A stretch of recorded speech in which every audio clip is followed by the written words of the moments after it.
No, hello no, so alam nyo ba no, so kahit sino naman siguro sa atin dito, hindi natutuwa every time na lumalabas or dumadating ang isang mga katalagman or kalamidad sa buhay natin. Hindi natin gusto ang mangyayari itong bagay na ito. Na maghihirap ang bansa natin, aatakihin ng mga kalamidad, bagyo, lindor o ano paman. So every time na dumarating ang kahit anong kalamidad, expect na lang tayo na nangyayari yan dahil tayo mismo ang nagre-request niyan sa Diyos. Kung ano man yung itinanim natin, yun pa rin yung aanihin natin. Hindi tayo mag-aani ng mangga sa itinatanim nating santol. So kung ano man yung nire-request natin, according sa ating mga nagawa, yun yung darating sa atin. Hindi natin gusto yan. Bawat tao, every time na dumarating ang kalamidad, umiiyak, nagsiiyakan, ganito, ganyan. Totoo, masakit yan.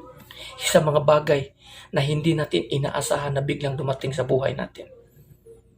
Pero alam nyo ba, na tayo pa rin, or tayo ang gumagawa at nagre-request niyan. Every time na hindi natin kinikilala ang Panginoon, every time na hindi tayo tumatawag sa Panginoon, every time na hindi tayo seryoso sa paglilingkod sa Panginoon, yung mga katalagman na yan, darating at darating yan. At saan nyo na may mamamatay niyan? According dito sa Biblia, noong unang panahon na sa panahon ni Moises, dinidisiplina ng Panginoon ang mga tao noong unang panahon. Ang gusto ng gusto ng Panginoon, magiging matuwid ang isang tao. May takot sa Diyos. Ngunit marami pa rin doon sa kanila ang sumusuway. Kaya anong ginagawa ng Panginoon? Marami sa kanila ang pinatay ng Diyos. So ganito rin ang nangyayari. Itong mga bagay na ito ay isang pagdisiplina ng isang ama doon sa kanyang anak. Diba? Ito ay tanim natin sa puso natin. Subukan yung gumawa ng mabuti or kabutihan. Sa kapwa, sundin nyo ang kalooban ng Panginoon. May takot sa iyo at buong puso. Seryoso ang paglilingkod natin sa ating Panginoon. Tignan ko kung hindi uulan ng pagpapala ang isang bansa na yan. According dito mismo sa sinasabi ng Panginoon. Sa sulat ni Malakayas. Bubuksan ko ang langit. Di ba yun yung sabi niya? At uulan ang mga pagpapala sa atin. So yan ang mangyayari. So kung hindi natin magagawa yan at patuloy tayong hindi kumikilala sa Panginoon, ginagawa natin yung mga bagay na kinasusuklaman niya, then expect. Pag may bagyong darating, pag maglalandfall yan, maraming patayan. Pag may lindong darating, may guguho, may patayan. According doon sa sinasabi ng ating Panginoong Jesucristo doon. Sa Torre, sa Siloe, yung mga ganon.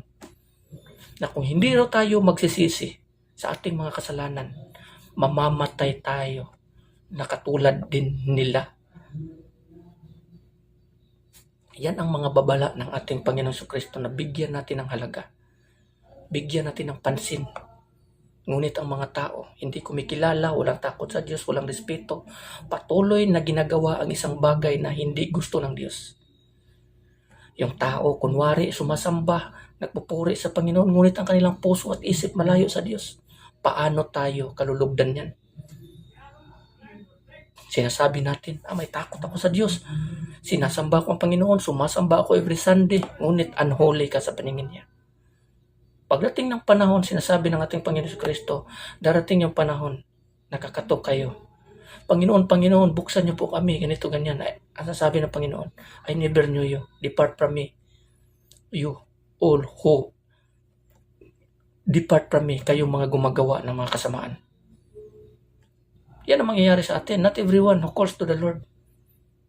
Lord, Lord, Lord, shall enter the kingdom of God. Yan ang pinakababala ng Panginoon. Nabigyan natin ng pansin.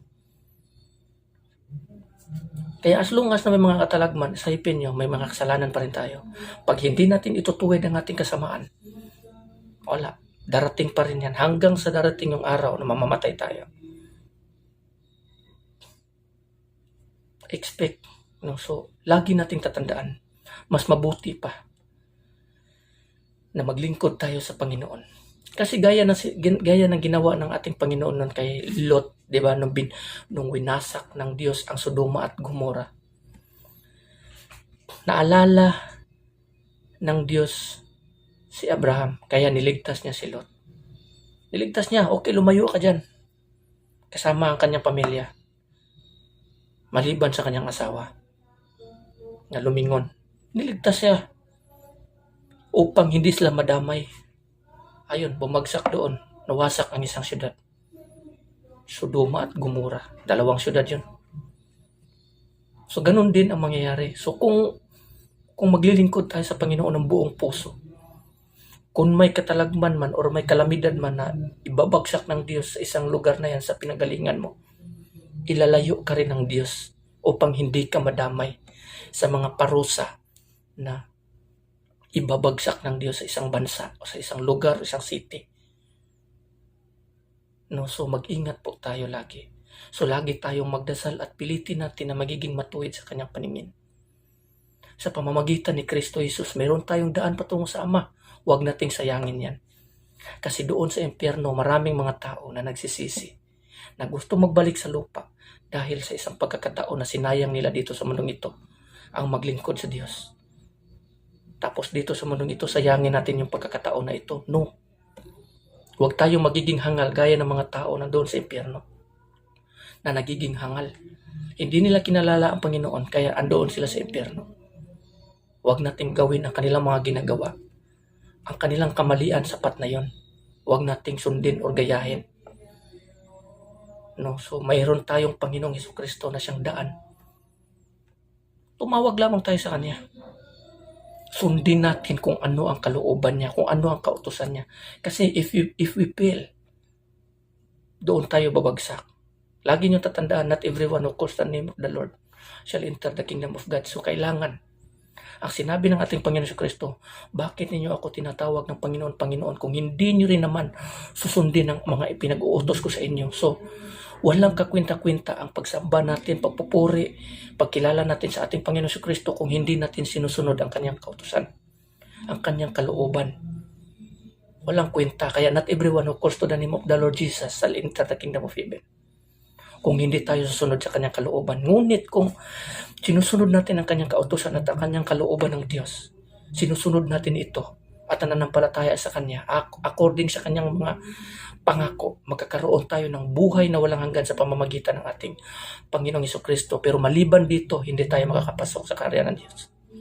Ito ang katotohanan. No, so hanggang dito na lang, no, and God bless everyone.